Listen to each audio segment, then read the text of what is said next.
Good morning. My name is Martin Estrada. I'm the United States Attorney based here in Los Angeles. I'm joined here by IRS Special Agent in Charge Tyler Hatcher and Special Agent in Charge Eddie Wang of Homeland Security Investigations. We are here to announce today the filing of a federal criminal complaint against Ippei Mizuhara, a person who until recently was employed as a translator for professional baseball player Shohei Otani. The federal complaint filed just a few minutes ago charges Mizuhara with bank fraud for allegedly stealing more than $16 million from Mr. Otani. According to the complaint, Mr. Mizuhara stole this money largely to finance his voracious appetite for illegal sports betting. Our investigation revealed that Mizuhara, a Japanese language interpreter, began working as a translator for Mr. Otani when he first came to the United States to begin playing professional baseball. Mr. Mizuhara had first met Mr. Otani in 2013, so the two knew each other. Mr. Otani did not speak or understand English, while Mr. Mizuhara knew English and was familiar with the United States. As such, Mr. Mizuhara not only translated for Mr. Otani, but also acted as his de facto manager. Martin, can we pause just a second? We have a microphone issue.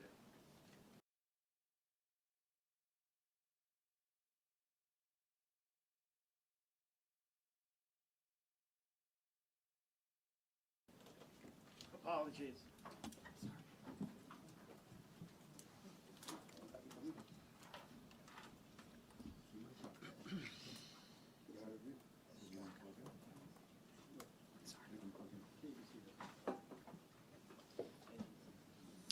Our investigation has revealed that Mr. Mizuhara, a Japanese language interpreter, began working as a translator for Mr. Otani when Mr. Otani first came to the United States to begin playing professional baseball. Mr. Mizuhara had first met Mr. Otani in 2013, so the two men knew each other.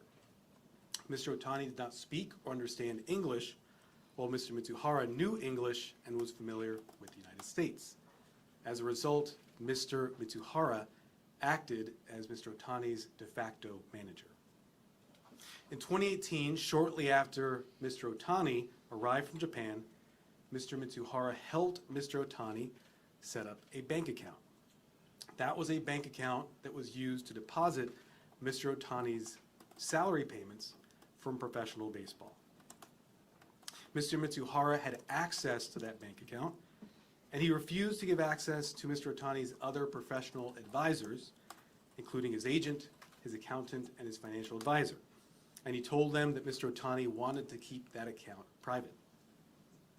In 2021, Mr. Mizuhara began placing sports bets with a group of bookmakers who were linked to an illegal gambling operation. Over time, Mr. Mizuhara's bets became more and more frequent. And over time, Mr. Mizuhara's bets became larger and larger in amounts. Messages between Mr. Mizuhara and the bookmaker showed that he lost considerable money on those bets, but he continued to make the wagers, thousands of wagers over time. The bets do not appear to have been made on the sport of baseball. At the same time he started placing the bets with bookmakers, Mr. Mizuhara began using Mr. Otani's account to make payments for the bank account. Mr. Mizuhara had helped set up the account, so he was familiar with it, and he used that familiarity to access the account. The evidence we've gathered over the past few weeks has demonstrated that in total, Mr. Mizuhara stole over $16 million from Mr. Otani's account in order to pay for these illegal sports bets. Phone and bank records show that Mr. Mizuhara appears to have accessed Mr. Otani's bank account online. What is more, Mr. Mizuhara lied to the bank to access the account. For instance, we've obtained recordings of telephone calls in which Mizuhara spoke with bank employees, lied to them about being Mr. Otani, gave personal biographical information for Mr. Otani in order to impersonate him, and thereby convinced the bank to approve large wire transfers of large amounts of money to the bookmakers. I want to emphasize this point. Mr. Otani is considered a victim in this case. There is no evidence to indicate that Mr. Otani authorized the over $16 million of transfers from his account to the bookmakers. Mr. Otani has stated that he did not authorize these transfers, that he did not grant Mizuhara access to his account. But on top of that, we reviewed both Mizuhara's and Mr. Otani's phones and their communications over time, over several years. Thousands of communications reviewed by a Japanese linguist. And that review has demonstrated no discussion of betting, wagers, or authorization for transfers to bookmakers. Furthermore, there would have been no reason for Mr. Mizuhara to impersonate Mr. Otani in calls with the bank if these transfers had been authorized. Also, when Mr. Mizuhara would occasionally win on his sports bets, the winnings were not deposited in Mr. Otani's bank account, but rather in Mr. Mizuhara's personal bank account. Finally, in a text message with one of the bookmakers, which is detailed in the complaint which is available to you, Mr. Mizuhara admitted to the bookmaker to stealing from Mr. Otani. Let me summarize. Our investigation has revealed that due to the position of trust he occupied with Mr. Otani, Mr. Mizuhara had unique access to Mr. Otani's finances. Mr. Mizuhara used and abused that position of trust in order to take advantage of Mr. Otani. Mr. Mizuhara used and abused that position of trust in order to plunder Mr. Otani's bank account to the tune of over $16 million. And Mr. Mizuhara did all this to feed his insatiable appetite for illegal sports betting. In this way, we allege in the complaint, Mr. Mizuhara committed fraud on a massive scale. And let me note, what we filed today here is a complaint. Mr. Mizuhara is presumed to be innocent, but you can see all the allegations that we've made in the complaint that's been filed. Finally, let me offer some thanks in this case. I want to thank the amazing investigative team in this case for the work that they did. Investigators with IRS criminal investigation, investigators with Homeland Security investigations, and with our office, United States Attorney's Office for the Central District of California, worked tirelessly, worked quickly, and worked thoroughly to bring this charge against Mr. Mizuhara. I want to thank, in particular, the Assistant United States Attorneys in my office who worked on this case. That would be AUSA's Jeff Mitchell, AUSA Rachel Agress, and AUSA Dan Boyle. Let me now, before we take any Q&A, introduce to the podium IRS Special Agent in Charge, Tyler Hatcher.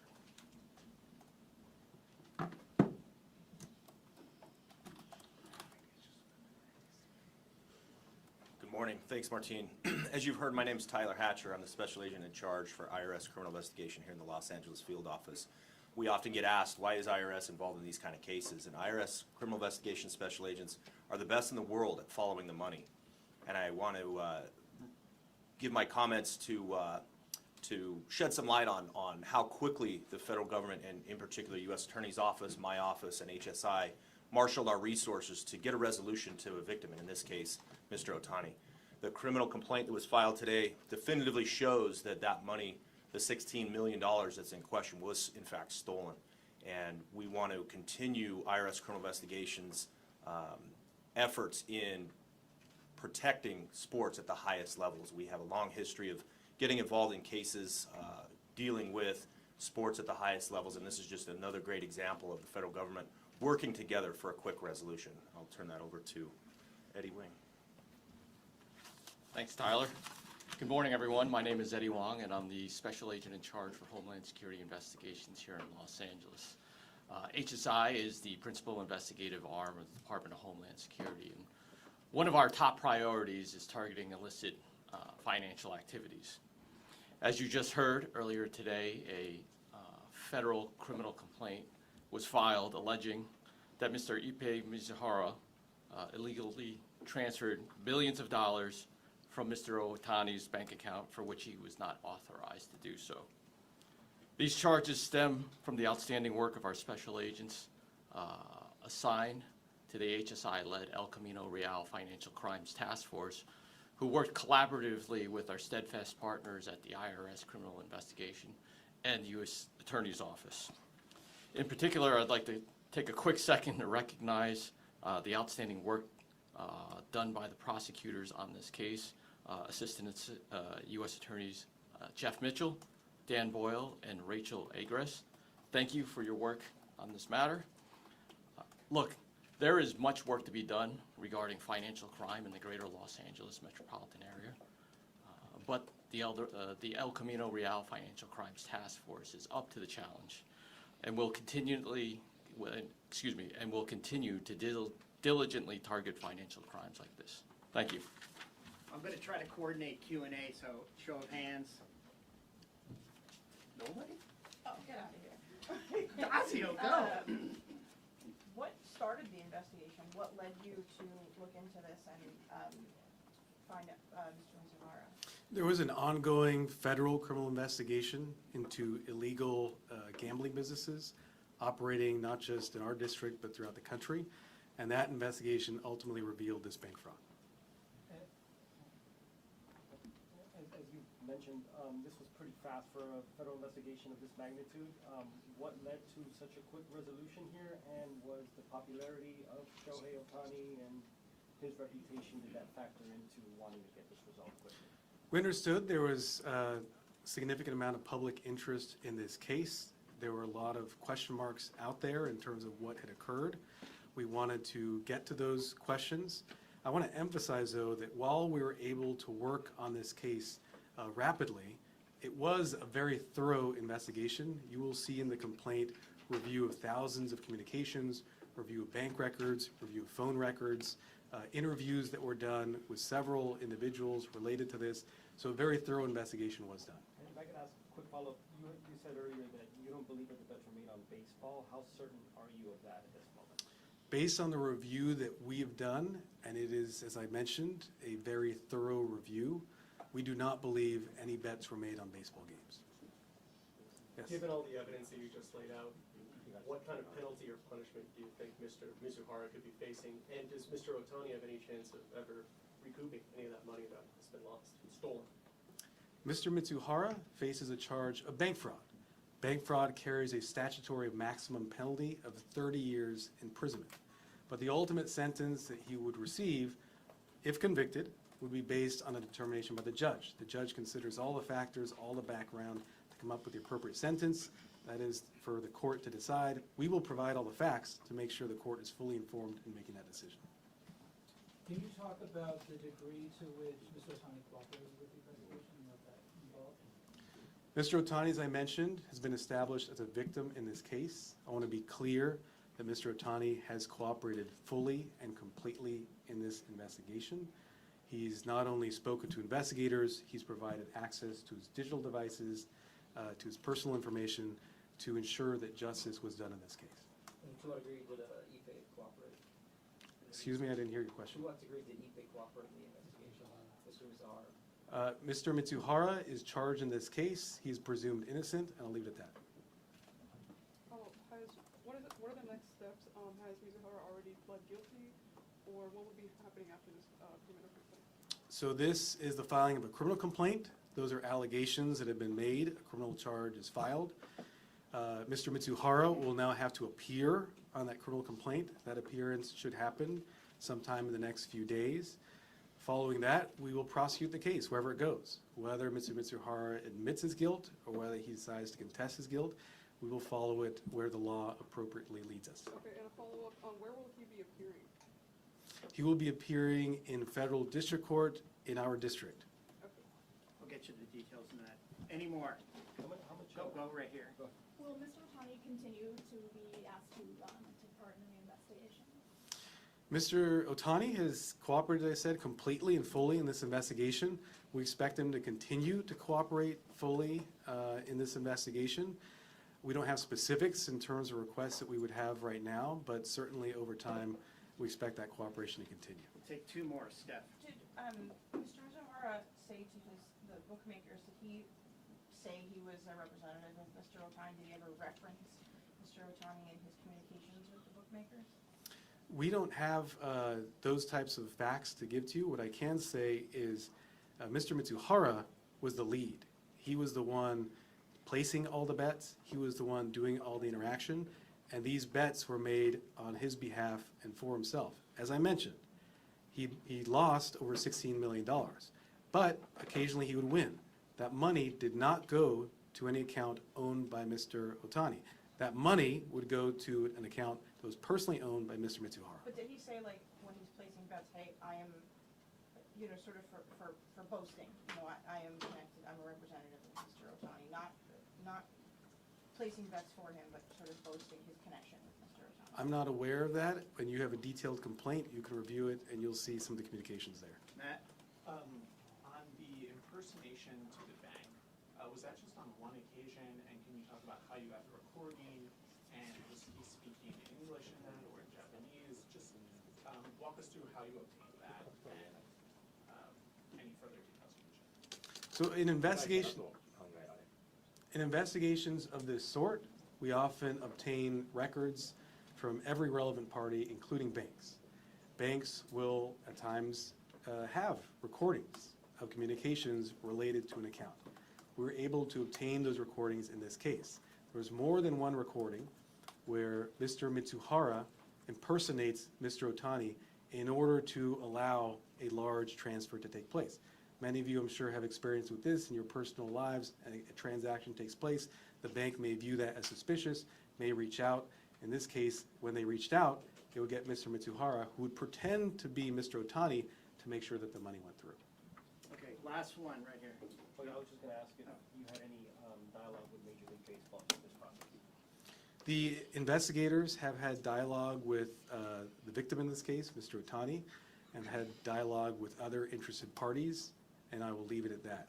So not with MLB Department of Investigation. Other question? Yes? Has Mizuhara been arrested and booked, and does Matthew Boyer face any charges?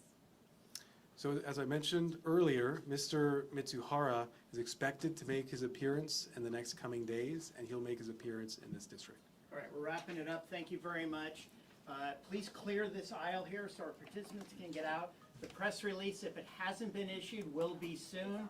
I'll be here for a few minutes. If you don't get it, come see me. We'll take care of it. We'll do Spanish language up here following, but please clear this aisle for the participants to get out. Thanks.